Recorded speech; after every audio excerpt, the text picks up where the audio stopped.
School की छुट्टी की घंटी बजी। सभी बच्चे दौड़कर बाहर आने लगे। बाहर ठेले खोमचे वाले इंतजार कर रहे थे बच्चों का। कोई आइसक्रीम आइसक्रीम चिल्ला रहा था, कोई मलाई कुल्फी, कोई अपने अंदाज में लस्सी शरबत पुकार रहा था, तो कोई फ्रूट मिल्क शेक और जूस। अभी सुबह के 11:30 ही हुए थे, लेकिन गर्मी इतनी तीखी कि किसी को इतनी हिम्मत नहीं कि बिना छतरी पानी के बाहर निकल सके। लग रहा था जैसे इस जेठ के धूप में पिघला कांच घुला हो। इन सबके बीच ठेले वाले अपने अपने सामान को बेचने के लिए बच्चों अभिभावकों को लुभा रहे थे। उनमें से एक ठेले वाले की नजरें किसी को बेसब्री से ढूंढ रही थी शायद। तभी एक कमोबेश 10 साल की लड़की दौड़ती हुई बाहर आई। ठेले वाले की आंखों में चमक आ गई और उसने जोर से आवाज लगाई, छोटी। लड़की ने देखा और हंसते हुए उसके पास आई। ठेले वाले ने एक अच्छी वाली आइसक्रीम निकालकर बच्ची को दे दिया। अंकल, आज मैं आपसे फ्री में नहीं लूंगी, ये लो 20 रुपए। वो मना करता रह गया कि बेटी रख ले, तू तेरे काम आएंगे, पर वो नहीं मानी। अंततः हार कर उसे 20 रुपए रखने पड़े। बच्ची कह रही थी, मैंने अपने मम्मी पापा को आपके बारे में बताया तो उन्होंने कहा कि बेटा, किसी से कोई सामान ना तो छीना जाता है और ना ही फ्री में लिया जाता है, इसीलिए मैं आज पैसे लाई हूँ। ठेले वाले ने कहा, बेटा, ये बातें अपनों के साथ नहीं होती। लड़की, हाँ, लेकिन आप अपने तो नहीं हो ना। अधेड़ कुछ बुदबुदाने लगा। तभी एक महंगी गाड़ी रुकी, जिसे देख बच्ची उस ओर दौड़ी। पापा पापा, इतना लेट, देखो मेरे सारे फ्रेंड्स चले गए। वो आइसक्रीम चूसते हुए बोली, सॉरी बेटा, मुझे थोड़ी देर हो गई। कहते हुए मनाने के अंदाज में कान पकड़कर उठक बैठक करने लगा। बस करो पापा। लड़की पापा के गालों पर मीठी सी पप्पी देते हुए बोली, आई लव यू पापा। दोनों हंसते हुए गाड़ी में बैठ गए और गाड़ी चल पड़ी। ठेले वाला दोनों को तब तक देखता रहा जब तक कि गाड़ी उसकी नजरों से ओझल न हो गया। इधर गाड़ी में लड़की अपने पापा को सारी बातें बता रही थी, ठेले वाले के बारे में। बाप गाड़ी चला रहा था और सुन रहा था।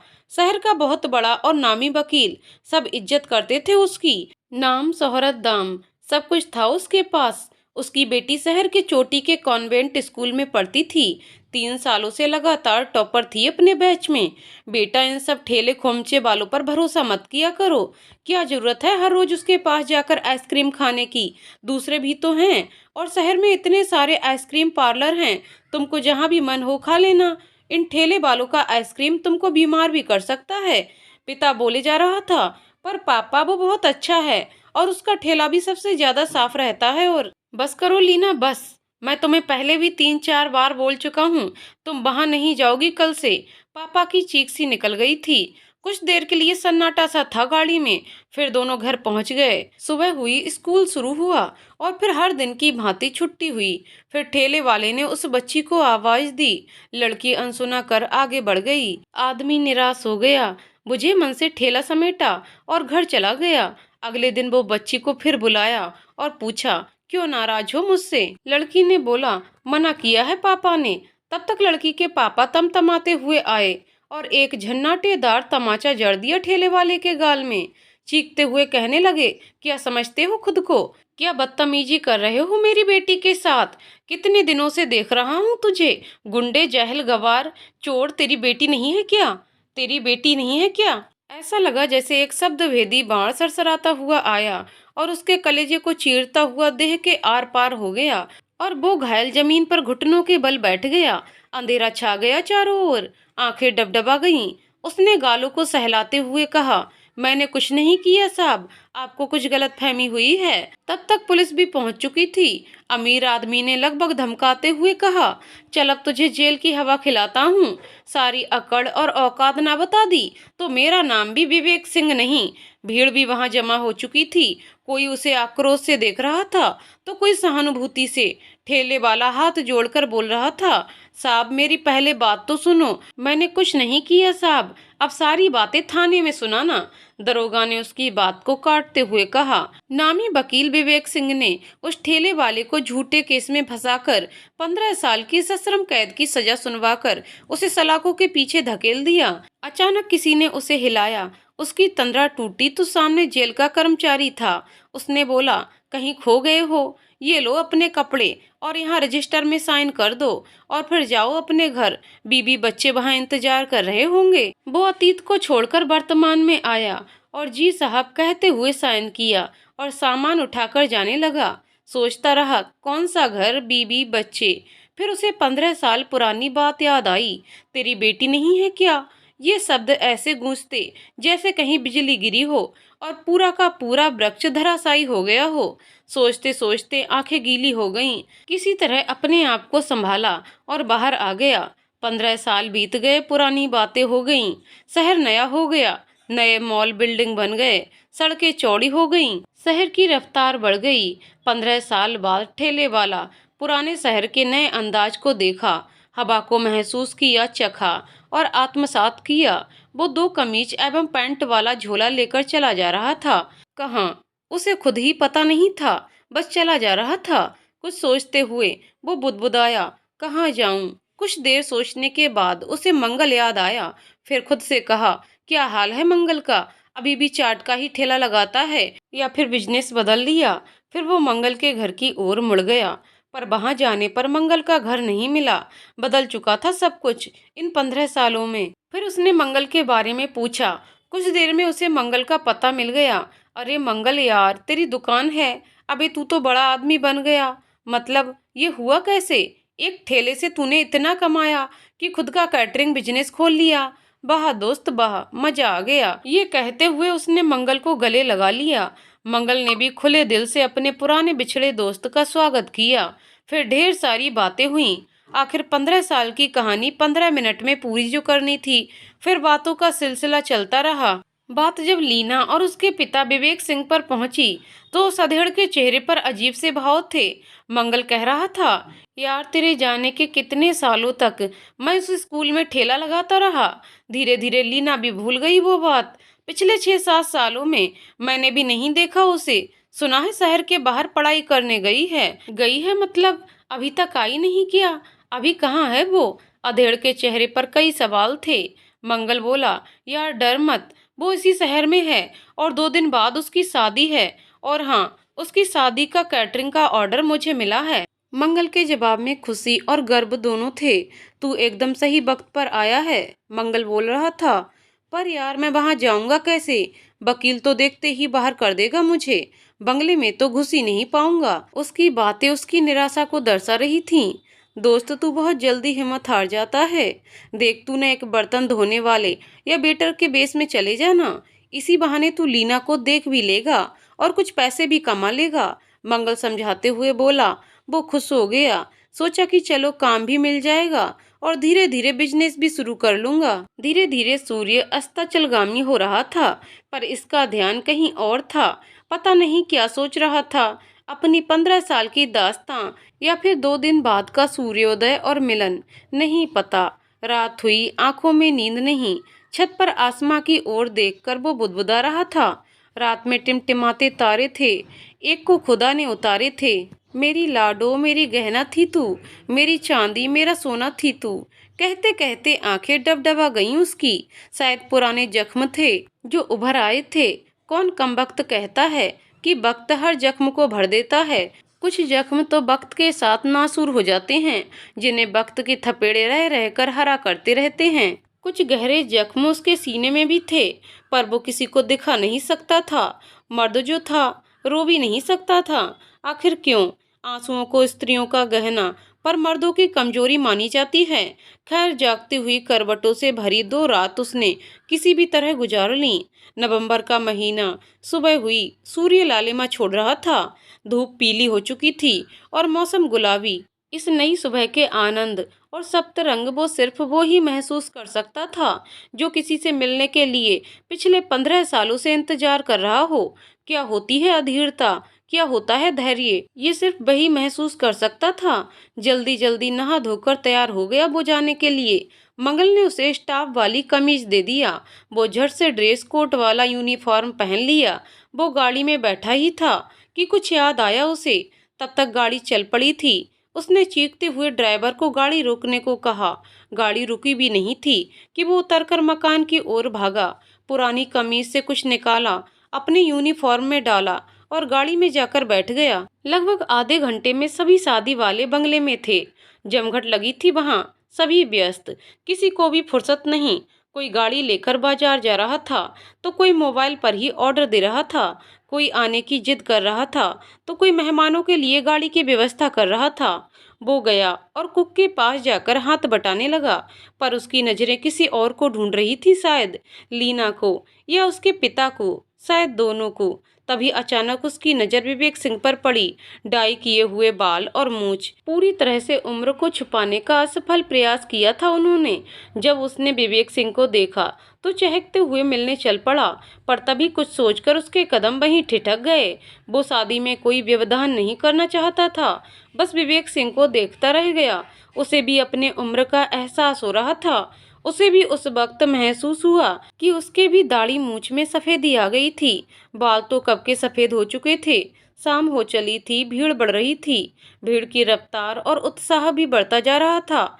लगभग 7 बजे पता चला कि बारात शहर में आ चुकी है। सभी चौकस और सतर्क हो गए। उत्साह चरम पर था। वह भी उत्साहित था। रात बड़ी, बारात बैंड की आवाज साफ सुनाई दे रही थी, जो धीरे धीरे बढ़ती ही जा रही थी, जो दर्शा रही थी कि बारात और भी पास आ रही है। कुछ देर बाद अचानक भीड़ बढ़ गई और उसकी रफ्तार भी। लगा कैसे किसी ने किसी की चाबी ऐंठ दी हो और सब खिलौने वाली गाड़ी के माफिक भागे जा रहे हैं। बारात चौखट पर खड़ी थी। दरवाजे पर रेलम पेल भीड़, और उसी भीड़ में दूल्हे एवं बारातियों के आवभगत के लिए लड़की यानी लीना के पिता विवेक सिंह खड़े थे। उधर लड़के लड़की के रिश्तेदार स्वागत एवं आवभगत की रस्मों को पूरा कर रहे थे, और इधर वो बारातियों के लिए ठंडा गर्म का इंतजाम कर रहा था। वो सभी को चाय, कॉफी और ठंडा घूम घूम कर बांट रहा था। चेहरे में मुस्कुराहट, दिल में अकुलाहट और एक दबी सी चाहत, एक अजीब सी बेचैनी थी उसकी आंखों में, जो अपनी मुस्कुराहट से छुपाने की नाकाम कोशिश भी कर रहा था। कुछ सोचते हुए, इधर उधर देखते हुए वो जा रहा था। तभी टनाक टन टन सारा चाय गिर गया। तब उसकी तंद्रा टूटी। सामने देखा तो काटो खून नहीं, विवेक सिंह सामने खड़ा था। बड़ी बड़ी लाल आंखें, गुस्से से तमतमाता चेहरा, लग रहा था जैसे पूरा गुस्सा आंखों से होकर जुबां पर आने की कोशिश कर रहा हो। पूरा का पूरा चाय विवेक सिंह के कपड़ों पर गिर गया था। उन्होंने उसे मारने को हाथ उठाया, लेकिन लोगों ने बीच बचाव कर रोक लिया। डांट पर डांट मिलने लगी थी उसे। लग रहा था जैसे कुछ लोग तो बस ऐसे ही वक्त का इंतजार कर रहे हों कि कोई मिले और वो सामने वाले पर अपना रौब दिखाकर 2-4 गालियां पिला दें। इसी माहौल में कुछ ने 2-4 भद्दी गालियां उसे चिपका दी। वो निरीह पशु की तरह खड़ा हो हाथ जोड़ माफी मांगने लगा। इधर गाली देने वाले सभी कोट पैंट वाले थे, जो सुघोषित, सभ्य और सुसंस्कृत होते हुए भी बात व्यवहार की तमीज नहीं रखते थे। कहते हैं ना, पद और पैसा हर तमीज और सभ्यता को खो देता है। बचता है तो सिर्फ बनावटीपन और दिखावा। जब गालियों एवं उलझनों का दौर लंबा खींचने लगा, तो उसने धीरे से कहा, साहब, मैं बाकायदा माफी मांग रहा हूँ, पर कृपा कर आप मुझे और मेरे परिवार को गाली ना दें। पर भीड़ अब उग्र होने लगी थी। भीड़ देखकर महिलाएं भी आ गई थीं। अबे अपनी औकात में रहकर बात किया कर। पीछे से किसी की आवाज आई, तुझे पता है तू किससे बात कर रहा है? किसी दूसरे ने पूछा। तभी किसी और की आवाज आई, इसकी हिम्मत तो देखो, गाली मत दो साले। फिर एक गाली, हाँ मुझे पता है मैं किससे बात कर रहा हूँ। अचानक एक भारी भरकम आवाज, जो आत्मविश्वास से भरी थी, उसने कहा, एक लाचार, कमजोर और अभागा बाप एक समर्थ, मजबूत और खुशनसीब बाप से मिन्नत मांग रहा है कि गाली मत दो साहब। वो बोलता जा रहा था। लग रहा था जैसे किसी ने अंदर से उसकी बैटरी चार्ज कर दी हो। शायद कुछ पुराने जख्म थे जो जुबां पर आने की राह देख रहे थे, और उन्हें अभी मौका मिला हो। अजीब सी खामोशी का भाव था भीड़ का। उसने विवेक सिंह की ओर मुखातिब होकर बोलना जारी किया, साहब, शायद आपने मुझे पहचाना नहीं। आज से 15 साल पहले मैं कॉन्वेंट स्कूल के सामने ठेला लगाता था, और आपने मुझे आपकी बेटी के अपहरण एवं छेड़खानी के प्रयास के जुर्म में 15 साल की सजा दिलवाई थी साहब। मुझे आपसे कोई शिकवा शिकायत नहीं है। कोई भी बाप अपनी बेटी के लिए पॉजिटिव होगा ही। मैं भी अपनी बेटी के लिए था सर। मैं भी एक इंग्लिश ग्रेजुएट हूँ, और माँ बाप की मर्जी के खिलाफ लव मैरिज की थी। बहुत खुश था मैं उसे अपनी पत्नी बनाकर, पर कहते हैं ना कि प्यार से शादी प्यार की कब्रगाह साबित होती है। शायद मेरे साथ भी वही हुआ। ग्रेजुएट होने के बावजूद अच्छी नौकरी न मिलने के कारण मैंने छोटा मोटा काम शुरू कर दिया, जिससे किसी तरह घर का गुजारा चल जाता था। मेरी बीवी अच्छे घर से थी और उसने कभी ऐसे दिन नहीं देखे थे। मुझे न साहब बहुत अफसोस और तकलीफ होती थी उसे ऐसे हालात में देखकर। उसे मुझसे या हमारी जिंदगी से कोई शिकायत नहीं थी। बार बार कहती थी कि मैं भी कुछ करती हूँ, कुछ आमदनी बढ़ेगी तो माली हालत भी ठीक हो जाएगी। मैंने तो शुरू शुरू में मना किया, पर बाद में मान गया। जानते हो साहब, मैं अपनी बीवी के बदन पर जब भी ब्लाउज में 3-4 टाँके देखता था तो शर्म और दुख से भर जाता था। अपने आप को कोसता था, अकेले में रोता था। बहुत तकलीफ होती थी मुझे। वो भी मेरे अंता मन को समझती थी, पर मुझे हमेशा खुश रखने की कोशिश करती थी। फिर एक दिन अचानक उसने अपने माँ बनने की खुशखबरी सुनाई। हम बहुत खुश थे। प्रेगनेंसी की वजह से उसका काम भी छूट गया, फिर भी हम खुश थे। नियत समय पर उसने एक चांद से भी खूबसूरत बच्ची को जन्म दिया। लाडली थी वो हमारी हमारी जिंदगी और दुनिया का अभिन्न चमकदार और सबसे खूबसूरत हिस्सा। धीरे धीरे मेरी बेटी बड़ी हुई। मैं कभी भी बेटी को नहीं छोड़ता था। मेरा लगाव देखकर अक्सर उसकी माँ मजाक में कहा करती थी, इतना प्यार करते हो ना, देखना एक दिन ये बहुत रुलाएगी तुमको। शायद सही कहती थी, पर मैं अक्सर उसकी बातों को हंसकर टाल देता था।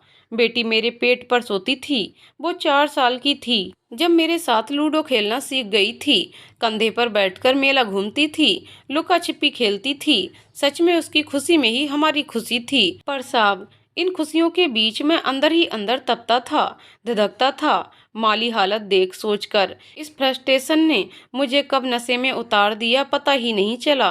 वो भर्राए गले से कहे जा रहा था। सब उसे सुन रहे थे, खामोशी से और मंत्रमुग्ध होकर। एक खामोशी और सन्नाटा था वहाँ।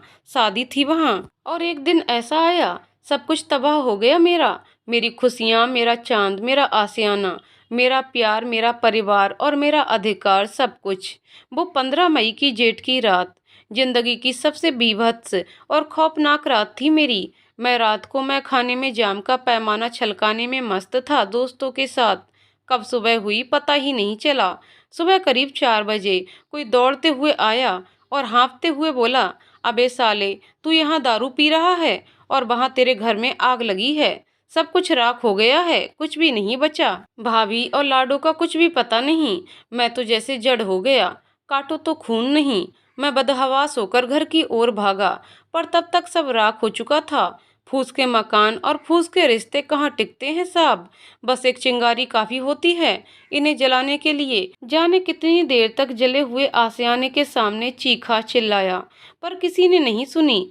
चांद भी दगा दे गया। अमावस की ही तो रात थी वो, और तब से हर दिन मेरा जेठ और हर रात मेरी अमावस है साहब। कहते कहते उसके आंसू गालों में अधपके दाढ़ी को भिगोने लगे थे। शायद अपनी ठंडक से उसके दिल की तपिश को कम करना चाह रहे थे। उस दिन से मैं अपने प्यार और परिवार को ढूंढ रहा हूँ साहब। देखो, मेरे पैरों में चप्पल नहीं है। सारे जूते और चप्पल कब के घिस चुके हैं। उनको खोजते खोजते कौन सा मंदिर, कौन सा दरगाह, कौन से चर्च नहीं गया मैं फरियाद लेकर। पर ऊपर वाला न जाने कौन सा खुन्नस निकाल रहा है मुझ पर। जानते हो साहब, जब भी मैं आपकी बेटी लीना को देखता था तो मुझे उसमें अपनी बेटी लाडो की परछाई नजर आती थी। लगता था जैसे वो मेरी लाडो है। बहुत प्यार आता था साहब मुझे उसे देखकर, पर आपने मुझे गलत समझा। वो फपकते हुए आंसू पोंछने लगा।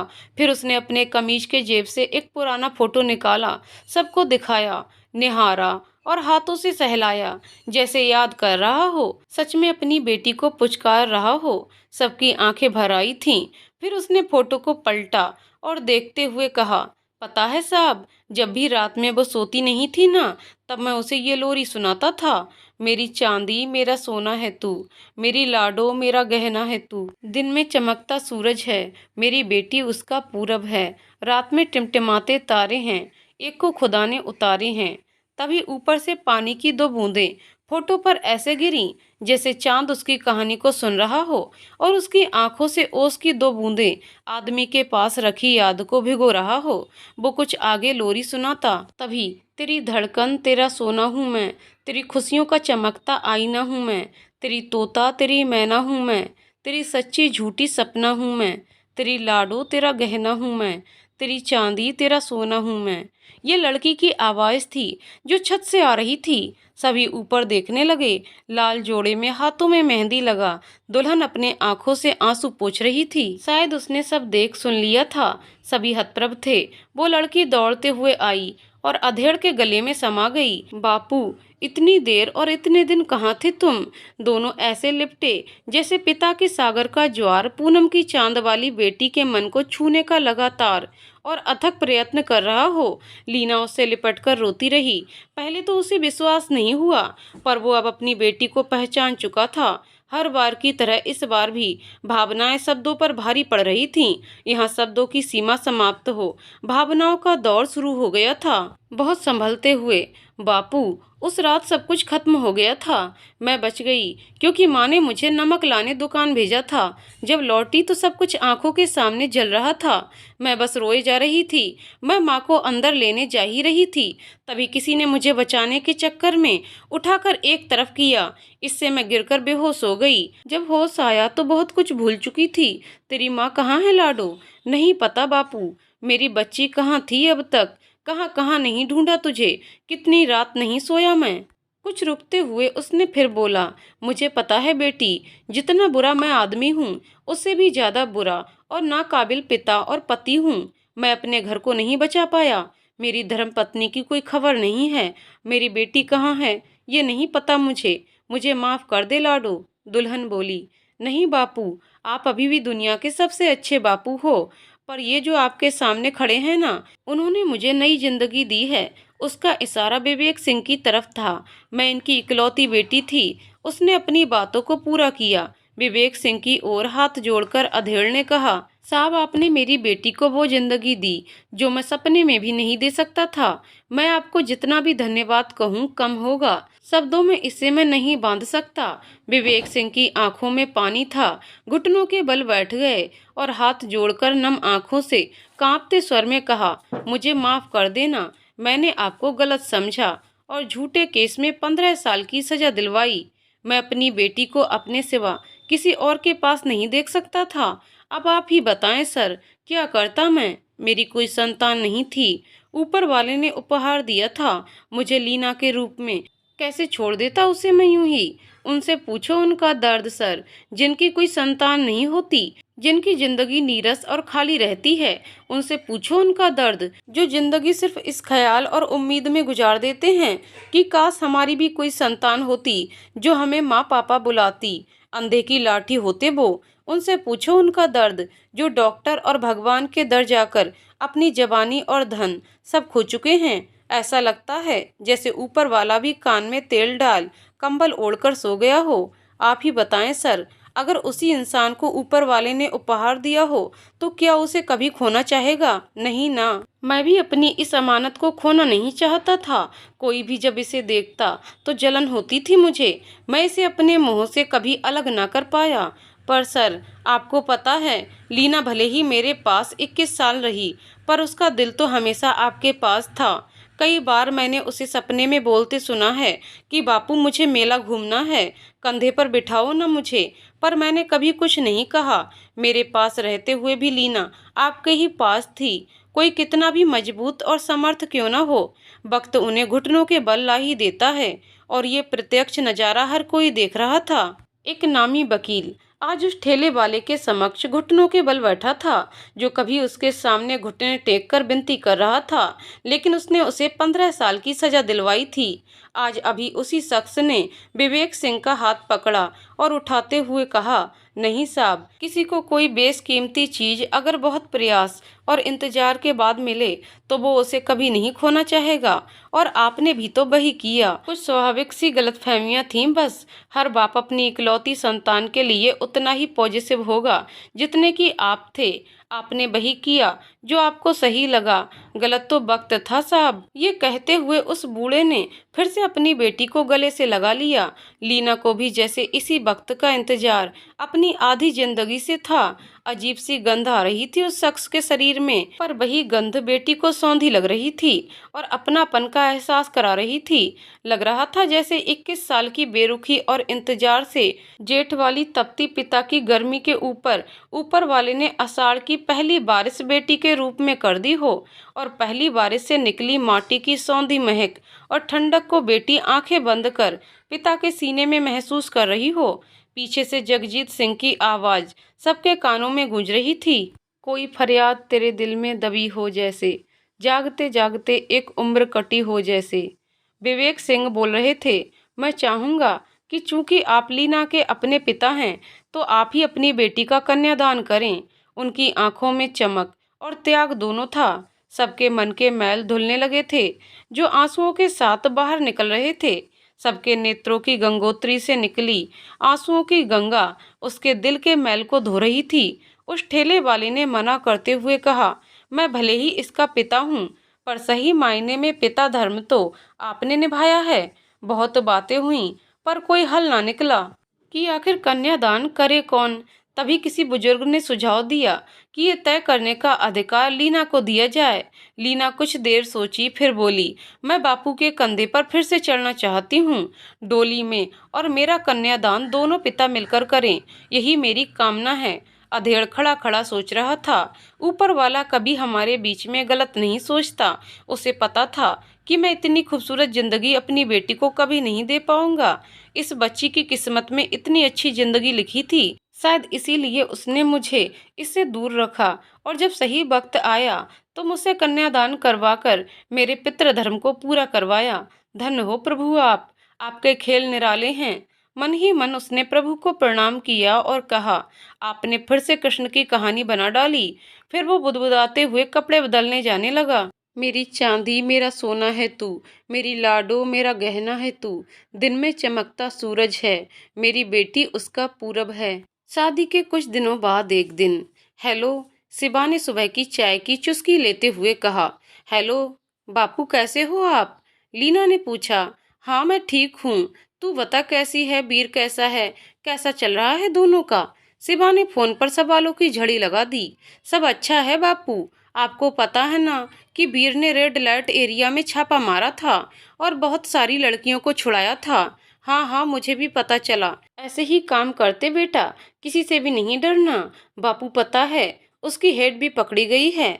बीर ने उसे 7 दिनों के रिमांड पर लिया है, पर बीर बता रहा था कि वो ज्यादा कुछ बोलती ही नहीं, बस अपना नाम मीरा बताती है। हम कल जब बीर को लेने थाने गई थी तो बीर उससे पूछताछ कर रहा था। उस औरत की नजर मेरे ऊपर पड़ी तो वो मुझे एकटक देखने लगी। छोटा गोल चेहरा, गोरा रंग, बड़ी बड़ी आंखें, खूबसूरत नाक, पतले होंठ, माथे पर काला तिल और बाएं हाथ पर त्रिशूल का टैटू। वो मुझे, मैं उसे देख रही थी। टन! अचानक शिवा के हाथों से चाय का कप छूटा और फर्श पर गिरने से पहले शर्ट को अपना रंग दे गया। क्या हुआ बापू, गिरा कुछ? लीना ने पूछा। कक्का कुछ नहीं, वो चाय का कप हाथ से छूट गया। जली तो नहीं ना? बापू कितनी बार आपको कहा है कि आप हमारे यहाँ हमारे साथ रहो, पर आपकी भी जिद है गांव के उस घर में रहने की। आप हमारे साथ होते तो कम से कम आपको खाना बनाना और घर का काम तो नहीं करना पड़ता ना। अरे लीना, फिर शिवा चुप हो गया। बापू, जब वो औरत मुझे देखती है तो अलग तरह की फीलिंग आती है अंदर से। उसे देख मुझे कुछ याद आता है, लगता है कहीं देखा है उसे। बापू, लगता है कोई अपना है वो। उसके हाथ पर बना त्रिशूल मुझे कुछ याद दिलाता है। लीना बोले जा रही थी। उसे पता ही नहीं चला कि कब शिवा ने फोन काट दिया था। ये बापू भी ना कुछ सुनते ही नहीं। कहते हुए लीना ने फोन सोफे पर पटक दिया। शाम हो रही थी। लीना फिर अपने इंस्पेक्टर पति बीर को लेने थाने पहुंची थी। बीर उससे बोला, क्यों तुम मुझे लेने हर शाम को थाने आ जाती हो? मैं आ जाता ना, मैं अभी भी उसी से पूछताछ कर रहा हूँ। 2 दिन बचे हैं बस। अगर इन 2 दिनों में इसने कुछ नहीं बताया तो मेरी सारी मेहनत पर पानी फिर जाएगा, और ऊपर से भी बहुत प्रेशर है। हर दिन 3-4 कॉल आ ही जा रहे हैं। साला सबको क्रेडिट चाहिए। अरे पापा आप, बीर अचानक बोला। बापू, लीना भी हतप्रभ होकर पूछी। अचानक शिवा वहां पहुंचा था। शिवा आसपास देखा। चुपचाप वो महिला लॉकअप की ओर गया। लॉकअप के अंदर एक अधेड़ उम्र की महिला नीली साड़ी पहने सिर झुकाए हुए बैठी थी। किसी की आहट सुन उसने नजरों को उठाया। सामने शिवा था। दोनों एक दूसरे को देख रहे थे। वो उठी और लॉकअप के गेट को पकड़कर खड़ी हुई। दोनों बस एक दूसरे को अपलक निहार रहे थे। लग रहा था जैसे वक्त का पहिया इतने सालों बाद आज थमा हो। किसी ने कुछ नहीं कहा। लब खामोश पर आंखें बोल रही थीं। जुबानी भाषा की शब्दावली का अंत हो चुका था। दिल की भाषा की शब्दावली खुल चुकी थी। जज्बातों के ज्वार से तपती दिल की गर्मी पर जब खुशियों ने अंगड़ाई ली, तो मिलन के नाजुक पावों से टकरा नैनों के मटके से निकले आंसुओं के सैलाब दोनों के गालों पर उमड़ पड़े। सिर्फ आंसू ही तो थे। दोनों के बीच कहने को कुछ नहीं, सुनने को कुछ नहीं। सारी बातें आंसुओं के जरिए आंखें कर रही थीं। अब पलक एक दूसरे को दोनों ऐसे देख रहे थे जैसे पिछले 22 सालों में दोनों की आंखें सिर्फ एक दूसरे को देखने के लिए ही सोई हों। ऐसे लगा जैसे 22 सालों की ख्वाहिश, मुराद, दुआ, मन्नत सब आज 22 मिनट में पूरी हो गई हों। क्या होती है बिछड़न पीड़ा और उसकी तपिश। तन्हाई की जमीन पर सोना कितनी तकलीफ देह होती है, ये उनकी आंखें बता रही थीं। और हर रात चांद पर नजरों को टिकाना और मिलन की आस रखना उससे भी ज्यादा दर्द देती हैं। नींद जो नहीं आती, उसी तड़प, दर्द, गम, बेचैनी और इंतजार की अकुलाहट के सूखे थार में जब मिलन की ठंडी ठंडी फुहार पड़ती है, तब का सुकून उनकी आंखें बता रही थीं। लीना को सारी बातें समझ आ गईं। उसने वीर को लॉकअप खोलने को कहा। वीर भी समझ चुका था। लॉकअप खुला और लीना मीरा के गले में ऐसे समाई जैसे उसे कभी माँ का आंचल नसीब न हुआ हो। वीर दूर खड़ा था। मीरा के तो जुबां ही सिल गए थे। कहाँ थी तुम इतनी देर और इतनी दूर। माँ, लीना इससे ज्यादा कुछ नहीं बोल पाई। माँ ने भी उसे छाती में छिपा लिया। 9 माह तक अपनी कोख में रखने वाली माँ अपने बच्चे को कभी नहीं भूलती, पहचान ही लेती है। वक्त और चेहरा कितना भी बदल जाए, माँ की ममता नहीं बदलती। माँ का आंचल बच्चे के लिए कभी छोटा नहीं पड़ता। लीना ने अपनी माँ को वीर से मिलवाया। अब लग रहा था कि किसी पुरानी फिल्म का अंत हो रहा हो, जिसमें परिवार के सभी लोग मिल ही गए हों। फिर उस केस को वकील लीना और विवेक सिंह ने लिया और 2 दिन बाद मीरा को जमानत मिल गया। रात में पार्टी का आयोजन हुआ। सब खुश थे। लीना ने मीरा को सारी कहानी बताई। बापू के बारे में, परिवार के बारे में, वीर के बारे में। कुछ दिन लीना के घर रहने के बाद मीरा शिवा के साथ गांव वाले मकान में आ गई। मंगल भी अपना कारोबार अब गांव में ही शुरू कर लिया था। शिवा को भी मंगल के बिना मन नहीं लगता था। उधर गांव में ये बात जंगल में आग की तरह फैल गई कि शिवा की पत्नी मीरा 22 साल के बाद गांव लौट आई है, जो एक कोठे में काम करती थी। गांव में चर्चाओं का बाजार गर्म था। लोग उसके घर की ओर जाना पसंद नहीं करते थे। तरह तरह की अफवाहें थीं उसके बारे में। चचा, शिवा चचा। दरवाजे पर गोलू था। क्या हुआ? शिवा अंदर से बोलता हुआ बाहर आया। चचा, वो सरपंच चचा बुला रहे हैं आपको चाची के साथ, गोलू ने कहा। पर क्यों? शिवा ने पूछा। पता नहीं, जल्दी चलो, सारे गांव वाले आए हैं शिव मंदिर के पास, गोलू बोला। ठीक है, तुम चलो, हम आ रहे हैं, शिवा कहते हुए तैयार होने लगा। शिवा अपनी पत्नी मीरा के साथ तैयार हो सभा में पहुंचा, एक हल्की मुस्कान लिए। वो सोच रहा था कि 22 साल बाद घर वापसी में लोग मीरा की ओर से पार्टी मांगेंगे, परंतु सभी ने उसे वहां ऐसे देख रहे थे जैसे उसने कोई बहुत बड़ा गुनाह कर दिया हो। सामने कुर्सी पर सरपंच, मुखिया, उप मुखिया, वार्ड सदस्य व अन्य गणमान्य लोग बैठे थे और कुछ लोग नीचे दरी पर बैठे थे। कुछ लोग आसपास चबूतरों, बड़े पत्थरों और साइकिल पर, कुछ पेड़ पर टिककर खड़े थे, तो कुछ किशोर और नवयुवक मोटरसाइकिल खड़ी कर उस पर टिककर खड़े थे। जैसे ही शिवा सभा के सामने आया, मुखिया ने कहना शुरू किया, भाइयों, आज हम ग्राम सभा इस मुद्दे पर कर रहे हैं कि शिवा की पत्नी 2 दिन पहले अपने पति के पास लौट आई है। पूरे 22 सालों बाद भाभी के बारे में बहुत कुछ देखने सुनने को मिल रहा है। हमारे पड़ोसी गांव में भी इनकी ही चर्चा है और ये चर्चाएं इतनी बुरी हैं कि हम इन्हें सुन नहीं सकते। बहुत मजाक और बेइज्जती हो रही है हमारे गांव और समाज की। हम आज इसी बात पर फैसला करेंगे कि इनका क्या किया जाए। बहिष्कार करो, पीछे से किसी बुजुर्ग ने कहा। शिवा को तो कुछ समझ में नहीं आया। तभी किसी युवक ने कहा, अरे इसकी पत्नी तो रंडी है, यहाँ आकर गांव को भी गंदा कर देगी। हाँ रंडी है, रंडी है। सभी एक साथ बोलने लगे। शिवा और मीरा एक दूसरे को देखने लगे। तभी कुर्सी पे उपमुखिया मंगल उठा और बोला, सरपंच साहब, रखैल तो कम से कम किसी एक की होती है। अब हमारी मुंह बोली भाभी तो उससे भी नीचे गिर गई। तभी भीड़ में से किसी ने चिल्लाया, मंगल भैया, अब ये भाभी नहीं रंडी भाभी हो गईं। सभी हंसने लगे।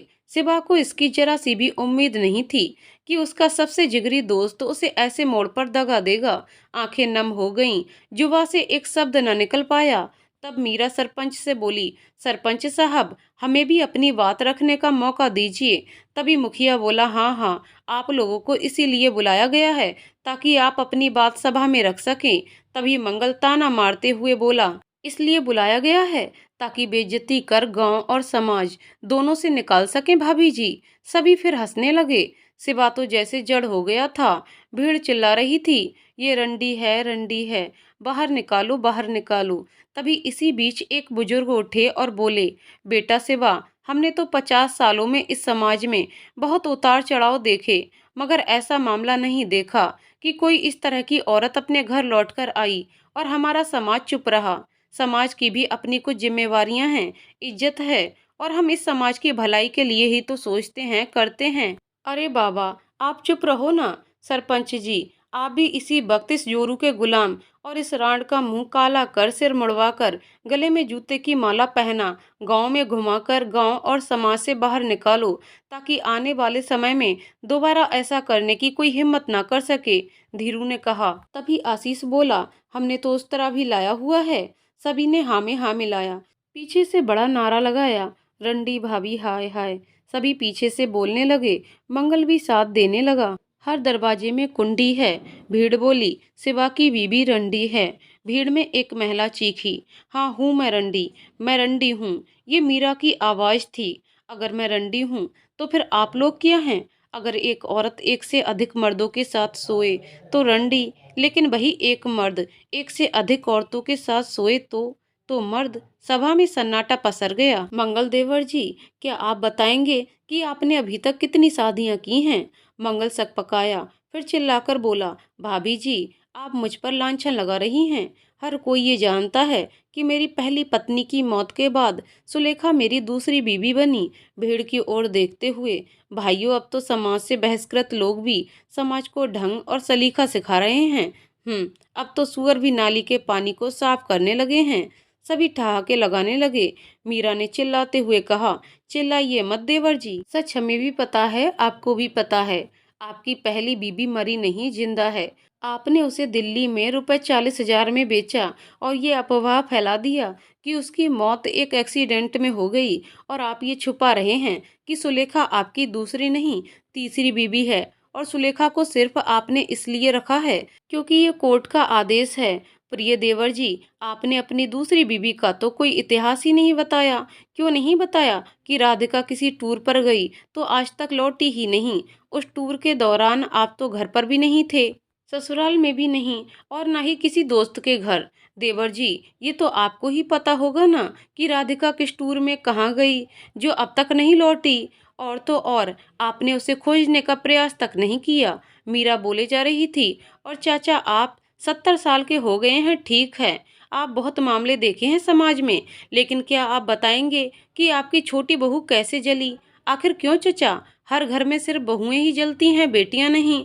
अच्छा, मैं तो भूल ही गई थी कि बेटियां तो कोख में ही मर जाती हैं, है ना चचा? अब इतनी भी खुदगर्जी किस बात की? अब आप ही बताओ ना कि आप हर साल नवरात्र में जिस कोठे की मिट्टी से ही माँ दुर्गा की प्रतिमा बनाते हो, पूजा करते हो, उसी कोठे वाली को एक औरत मानने से भी इनकार कर देते हो। जब आपके घर में बहुएं जली तब तो समाज कुछ सिखाए नहीं आप, क्यों?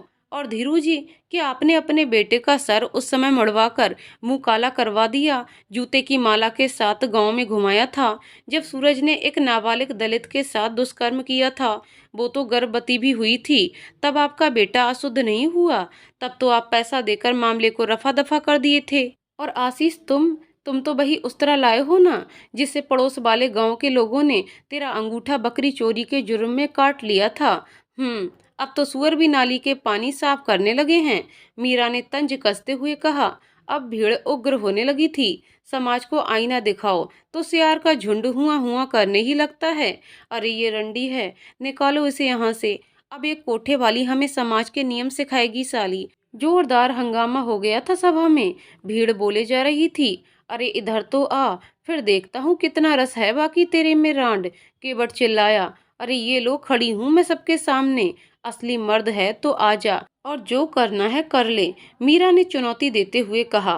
केवट तिलमिला गया, बोला, कभी अकेले में भूल कर भी मत मिलना, नहीं तो क्या क्या कर लोगे मीरा को? सिवा दहाड़ा। सिवा ने दहाड़ते हुए कहा, सबके सामने कहता हूँ, मत ललकार मेरे जमीर को, वरना चीर कर रख दूंगा तेरे शरीर को। केवट। सिवा ने मीरा का हाथ पकड़ा और बोला, ये मीरा है, मेरी पत्नी है, धर्म पत्नी। कोई भी इसकी ओर आंख उठाकर देखा या एक शब्द भी कहा तो कसम भोलेनाथ की, अगर मैं उसकी दोनों आंखें निकालकर हाथों में न रख दिया तो मेरा नाम भी सिवा नहीं। पूरी सभा को जैसे सांप सूंघ गया। जैसे एक बार जब शेर दहाड़ा तो सारे सियार चुप हो गए। किसी तरह सरपंच ने सभा समाप्त की और अगली सभा एक सप्ताह के बाद होने का ऐलान किया ताकि फैसला हो सके। सभी धीरे धीरे जाने लगे। मीरा अपना सिर सिवा के कंधे पर रख दी। आंखें छलक गईं। सिवा ने उसे शांत कराया। वो भी भावुक हो गया। स्त्री बाह्य तौर पर कितनी भी कठोर क्यों ना हो, अंदर से वो कमजोर हो जाती है। फर्क सिर्फ जताने और छिपाने का होता है। सिवा ने अपना गमछा उसे ओढ़ाया और अपनी बाहों से मीरा के कंधे को घेरे। घर चल पड़ा। घर पहुंचे कोई बात नहीं हुई। फिर मीरा ने सन्नाटे को तोड़ा। मुझे लगा था कि सभा में तुम कुछ नहीं बोलोगे। सारे गांव वाले हमारे खिलाफ थे और तुम भी उनके साथ हो लिए लग रहा था। पर अचानक से क्यों सिवा? फिक्र है तुम्हारी, परवाह करते हैं हम। सिवा ने मीरा की आंखों में आंखें डालकर कहा और अपने हाथों को उसके गालों पर रख दिया। मीरा ने फिर अपना सिर सिवा के सीने पर रख दिया। सिवा ने उसे गले से लगा लिया। सुबह हुई। बाहर दो चार लोग उसके घर की ओर देख रहे थे, हंस रहे थे और गुफ्तगू कर रहे थे। सिवा बाहर निकलकर देखा तो सन्न रह गया। उसके घर की दीवार में बड़े बड़े शब्दों में लिखा था, रंडी खाना। सिवा जल्दी से दीवार में चूना लगवाया। शाम को जब वह बाजार गया तब कोई उसे ताने मार रहा था, कोई पीछे से कुछ बोल रहा था, कोई व्यंग कर रहा था तो कोई मुंह पर गाली दे रहा था। चाय की दुकान पर किसी ने कहा, क्यों सिवा भैया, रात में मजा आया ना? दूसरा, अरे क्या मजा, इस उम्र में भैया अब कुछ नहीं करते, कहते हुए हंसने लगा। सिवा गुस्से को पीकर आगे बढ़ गया। आगे पान गुमटी में उसे किसी ने आवाज दी, अरे सिवा भाई यहाँ तो आ, कहाँ भाग रहे हो? भाई पान खा, पता है पान खाने पर भाभी बहुत खुश होंगी। और फिर तो हा हा हा, थोड़ी इत्र भी लगा लेना, फिर देखना मजा। फिर तो कल बड़ाई को बुलाना पड़ेगा पलंग ठीक करने के लिए। पूरा माहौल ठहाकों से गूंज उठा। सिवा चुपचाप चलता गया। सब उसे देखकर ही परोक्ष रूप से ताने मार रहे थे। उसे गुस्सा तो आ रहा था पर करता भी क्या? घर आने पर उसका चेहरा देख मीरा सब समझ गई। दोनों गले मिल एक दूसरे को दिलासा देने लगे।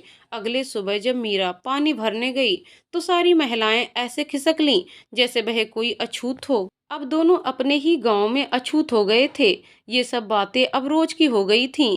मीरा का तो घर से निकलना भी मुश्किल हो गया था। एक दिन शाम को अचानक सिवा को एक होटल पर मंगल चाय पीता मिल गया। आओ सिवा, आओ चाय पियोगे? मंगल ने पूछा। सिवा ने मना कर दिया, क्या यार, पीना तू भी ना। और जबरदस्ती एक कप चाय सिवा को थमा दिया। तो क्या सोचा सिवा, बीवी या समाज? सिवा चुप। देख भाई, मीरा भाभी के बारे में सबको पता है और वैसे भी क्या मिलेगा तुम्हें उसे रख कर, वो कभी तेरी पत्नी बनी ही नहीं। मंगल की बातों में सलाह कम व्यंग ज्यादा था। बस करो मंगल, क्या गलत बोला? वो तुम्हारे मत थे। 3-4 साल की बेटी को छोड़कर चली गई। एक बार भी याद नहीं आई तेरी बेटी पर? एक बार भी तरस नहीं खाई? और आज जब उसे पैसों की जरूरत पड़ी तो आ गई तेरे पास। मंगल, ज्यादा तैस में मत आ सिवा, उस दिन तो जाने दिया। आज अगर मेरा दिमाग घूमा ना तो सरपंच क्या कोई भी कुछ नहीं कर पाएगा। तुम्हें भी इस बात का एहसास तो होगा ही, मंगल ने धमकाते हुए कहा। तो अरे बाबा प्रणाम। तब तक पुजारी जी मिल गए। मंगल उन्हीं में उलझ गया। यजमान, मैंने आपको कहा था ना कि आजकल आपके ऊपर राहु मकर का दोष चल रहा है, जरा संभल कर रहिए। पुजारी जी बोले, बाबा अब आप ही कुछ उपाय बताइए। मंगल बोला, यजमान, इस जगत में सिर्फ एक ही है जो मृत्यु को भी टाल सकते हैं, महाकाल। आप महादेव का ध्यान कीजिए, संकट टल जाएगा। उसे कैसे करें बाबा? यजमान, अभी श्रवण मास है, शिव का प्रिय और फलदायी मास, और 2 दिन बाद श्रवण पूर्णिमा भी है। शाम 3 बजे से शुभ मुहूर्त आरंभ है। अगर आप चाहें तो उस दिन शिव मंदिर में रुद्राभिषेक कर महामृत्युंजय मंत्र का जाप 1008 बार कर लें, बाधा दूर हो जाएगी। जी बाबा, मैं उस दिन कर लूंगा। शिवा कुछ देर उनकी बात सुनने के बाद चला गया। सहायक संपादक की प्रतिक्रिया। दकियानूसी समाज की इससे बढ़िया और क्या मिसाल हो सकती है। यहाँ इंसानों के नाम पर भेड़ बकरियां बसती हैं, जिनमें खुद सोचने समझने को दिमाग नहीं होता। किसी एक मूर्ख या कुछ मूर्खों के कोई फैसला ले लेने पर बाकी के भेड़ बकरी नुमा इंसान झुंड बना उस फैसले के पीछे पीछे हो लेते हैं। ये मूर्खों का समाज है। यहाँ मूर्खों का ही बोलबाला है। यहाँ सिवा जैसा कोई एक आधा समझदार हो, समाज को बदलाव का मार्ग दिखाने लगे, तो ये मूर्ख उसकी टांग खींच उसे गिराने को ही हो जाते हैं। मंगल जैसे पुरुष जो समाज में नैतिकता के बड़े ठेकेदार बनते हैं, दरअसल खुद ही अनैतिक आचरण में लिप्त पाए जाते हैं। कोई भी औरत खुद से वैश्या होना नहीं चाहती, न वैश्या पैदा ही होती है। इतिहास गवाह है, औरतों को वैश्यावृत्ति की गर्त में धकेलने वालों में मंगल जैसे ही समाज के सम्मानित प्रतिष्ठित सामाजिक नैतिक ठेकेदारों का ही हाथ होता है।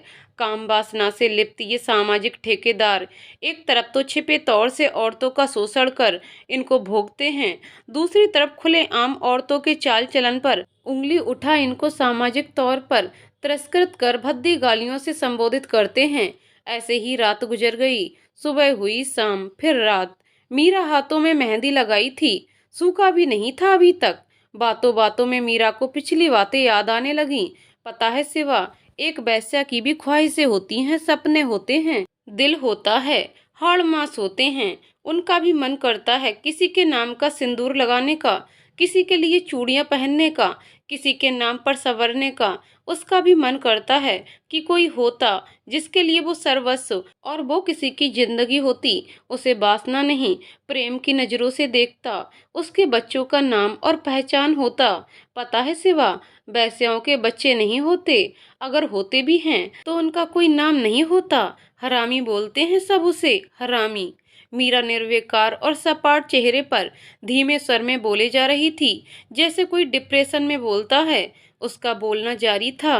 बोलो न सिवा, ऐसा क्यों होता है कि एक औरत अपने पति से पूछती है कि गला मेरा, मंगलसूत्र तेरे नाम का, कोख मेरा, खून मेरा, और तो और दूध भी मेरा, लेकिन बच्चा तेरे नाम का, 16 श्रृंगार मेरा, लेकिन सब तेरे नाम का। परंतु यही सवाल एक वेश्या नहीं कर सकती। क्यों? क्या उसका गुनाह सिर्फ यही है कि मजबूरियों ने उसे कोठे में पटक दिया? क्या वो एक लड़की या औरत नहीं है?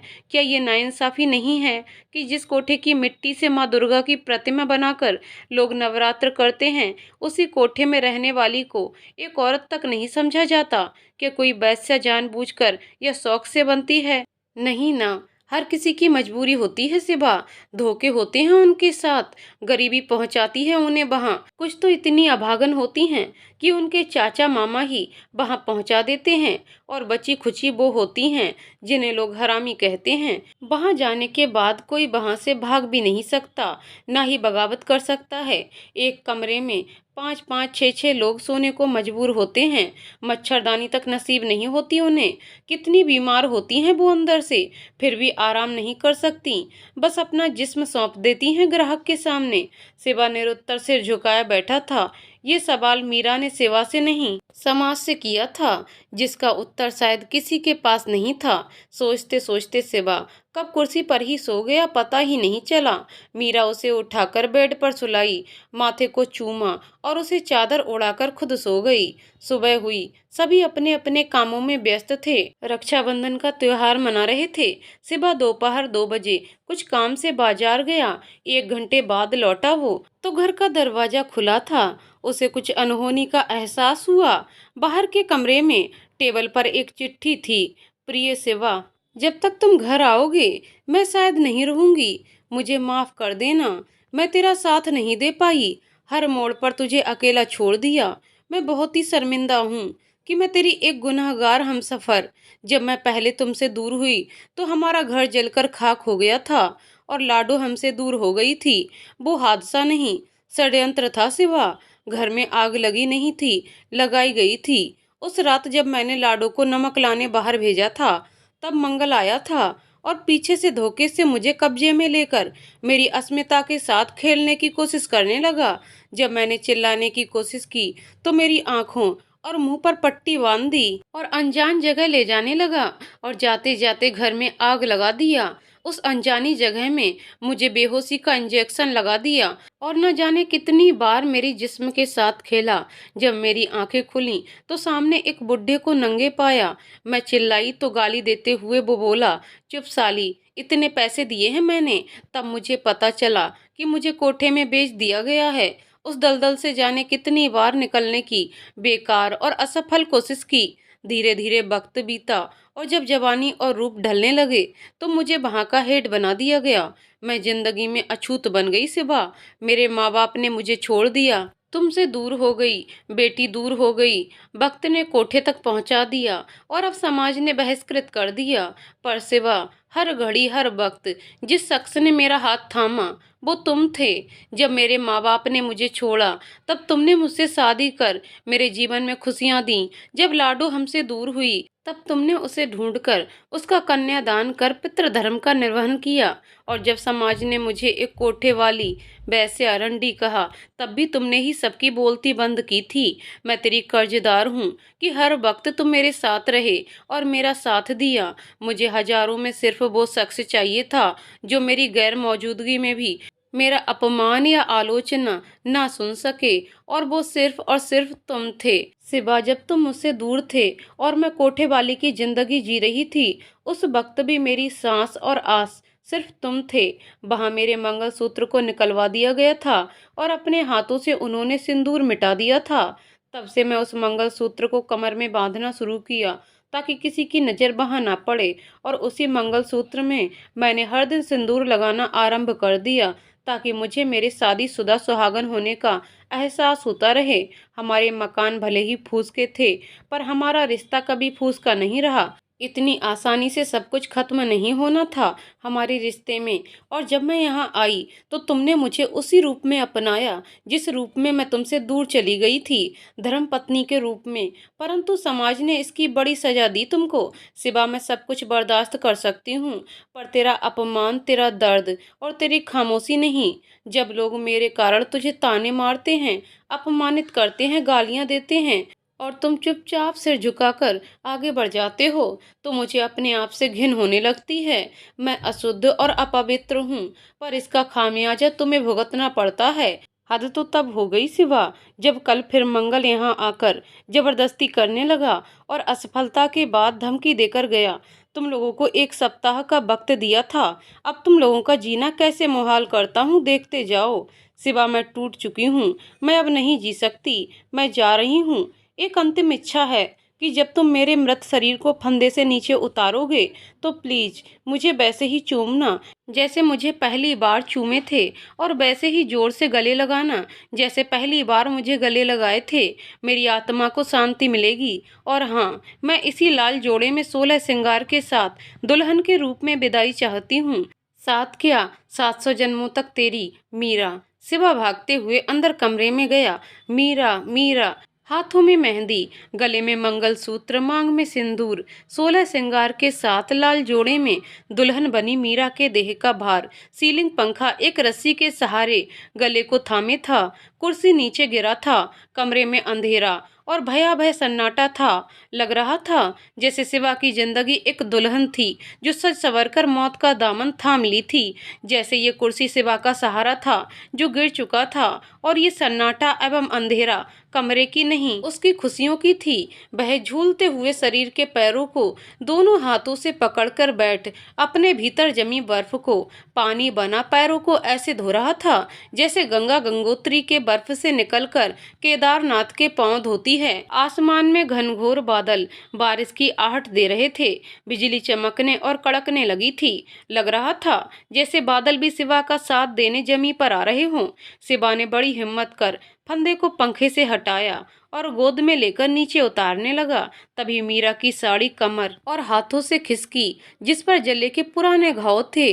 वह चिल्लाया, मीरा, तुम कभी अपवित्र, अछूत और बहिष्कृत नहीं थी। तुमने भी सीता की ही तरह अग्नि परीक्षा दी थी। जलते घर से निकलते वक्त वो जोर जोर से बोलते हुए तड़पने लगा, फिर खुद को संभाला, फिर मीरा के निस्तेज बेजान शरीर को उठाया, अपने चेहरे को उसके चेहरे के पास लाया, मीरा की आंखों में आंखें डालकर उसे कुछ देर निहारा, अपने दोनों हाथों से उसके गालों को सहलाया, बालों पर उंगलियों को फेरा, अपने नाक को उसके नाक के करीब ला, हौले से रगड़ा और शायद उसकी सांसों की गर्मी को महसूस किया और फिर धीरे से उसके ऊपरी लब को अपने अधरों से छुआ। कुछ देर बाद मीरा के निचले होठ और गालों को चूमा और फिर उसे कसकर गले लगाया। उसका कलेजा फट गया। बिजली कड़की। शायद वो भी सारी चीजें देख रही थी। कमरे के बाहर बारिश शुरू हो चुकी थी। कमरे के अंदर तो बारिश कब से अनवरत जारी थी। बहुत देर तक खुद को संभालने के बाद उसने लीना को फोन लगाया। हेलो लाडो, तू जल्दी से यहाँ आ जा, तेरी माँ नहीं रही। शिवा ने फोन काट दिया। लीना को कुछ बोलने का मौका ही नहीं मिला। उसने कई कॉल किए लेकिन शिवा को शायद कुछ दिखाई सुनाई नहीं दे रहा था। फिर उसने अपनी पत्नी का अंतिम प्रेम पत्र जोर से पढ़ा और फिर चिल्लाया, मंगल। उसकी आंखों में अंगारे थे। उसने आंसुओं को पोंछा और कुछ ढूंढने लगा। वह गुस्से से कांप रहा था। उसे कोने में रखा हथौड़ा मिल गया। वो उसे दाएं हाथ और मीरा को बाएं कंधे पर लिया और चल पड़ा घर से बाहर। सावन की अंतिम बारिश झमाझम। शाम में ही चारों ओर अंधेरा। दरवाजे खिड़कियां सभी ने बंद कर रखी थीं। बीच बीच में बिजली का चमकना कड़कना एक भयावह दृश्य को जन्म दे रहा था। लग रहा था जैसे शिव अपनी पत्नी सती को कंधे पर उठाकर तांडव कर रहे हों। रास्ते में पानी जमने लगा था और उसी रास्ते पर चप्पल पहने शिवा मीरा को उठाकर हाथ में हथौड़ा ले चल रहा था। आंखों में पानी और चेहरे पर दर्द, गुस्सा, तड़प, गम और क्रोध के मिश्रित भाव थे। वह गांव के शिव मंदिर की तरफ चला जा रहा था। कुछ देर में वह मंदिर के मुख्य द्वार के सामने खड़ा था। बड़ा सा मंदिर क्षेत्र, सामने बड़ा सा आंगन और बीचों बीच 4 खंबे पर टिका हवन कुंड। हवन कुंड के ठीक सामने लगभग 20 फुट की दूरी पर शिवलिंग विराजमान था, जिसका द्वार खुला रहने पर मुख्य द्वार से साफ दिखता था। आंगन के चारों तरफ फूल, तुलसी, नीम, बेल और पीपल के पेड़ लगे थे, जो परिसर को शुद्ध, शीतल और शांत रखते थे। मंदिर खाली था। केवल मंगल और पुजारी जी थे वहाँ। बाकी लोग पूजा कर पहले ही घर चले गए थे। हवन कुंड के पास बैठा मंगल का मुख शिवलिंग की ओर और पुजारी जी मंगल के दाहिने ओर बैठे थे। शिवा उसी रूप में चप्पल पहने प्रवेश द्वार से मंदिर में प्रवेश किया और हवन कुंड की ओर बढ़ने लगा। अब आपका जाप पूरा होने वाला है। ये 1008वां जाप है, पुजारी ने मंगल से कहा। पुजारी के पीछे पीछे मंगल भी मंत्र को दोहरा रहा था। बारिश के साथ हवाएं भी चल रही थीं, जिससे दिए बुझे जा रहे थे और पुजारी जी उन दियों को जलाने का प्रयास कर रहे थे। शिवा ने हवन कुंड से थोड़ी दूर पर मीरा को फर्श पर लिटाया और अपने दोनों मजबूत हाथों से हथौड़े को कसकर पकड़ा और चिल्लाते हुए दौड़ा। शिव जी को याद किया और पूरे ताकत से एक चोट मंगल के सिर के पीछे दे मारा। मंगल का अधूरा मंत्र शिवा ने हथौड़े की चोट से पूरा किया। टन। हर हर महादेव। शिवा दहाड़ा। मंगल धरती पर गिर पड़ा और संभलने की कोशिश करने लगा। तब तक हथौड़े की एक और चोट उसके जबड़े में लगी। नाक से खून के फव्वारे फूट पड़े। चेहरा टेढ़ा हो गया और 3-4 दांत बाहर निकल फर्श पर छितरा गए। पुजारी चिल्लाते हुए भागा। अनर्थ, घोर अनर्थ, त्राहिमाम। वह डर कर गांव की ओर भागा। इधर मंगल फर्श पर तड़प कर पानी मांगने लगा। शिवा उसका एक हाथ पकड़कर हवन कुंड के बाहर बारिश में ले आया, जैसे कहना चाह रहा हो, ले पी बारिश का पानी। फिर उसने हथौड़े को फर्श पर रगड़ते हुए उसके शरीर की एक परिक्रमा की और एक जोरदार चोट उसके दाहिने हाथ पर दे मारी। मंगल दर्द से चीख उठा। शायद हाथ की हड्डी टूट चुकी थी। मंगल कराह रहा था। फर्श लाल हो चुका था। शिवा आज पूरा महाकाल के तांडव रूप में था। उसने फिर हथौड़े को सीने के बाईं ओर दे मारा। मंगल का देह हृदय के पास से उठा और शांत पड़ गया। जब शिवा को तसल्ली नहीं हुई तो उसने फिर एक चोट चेहरे पर जोरदार तरीके से मारा। मुख से खून निकल पड़ा, चेहरा लाल हो गया। कुछ छींटे शिवा के कपड़े पर पड़ी और हथौड़ा रक्त रंजित हो गया।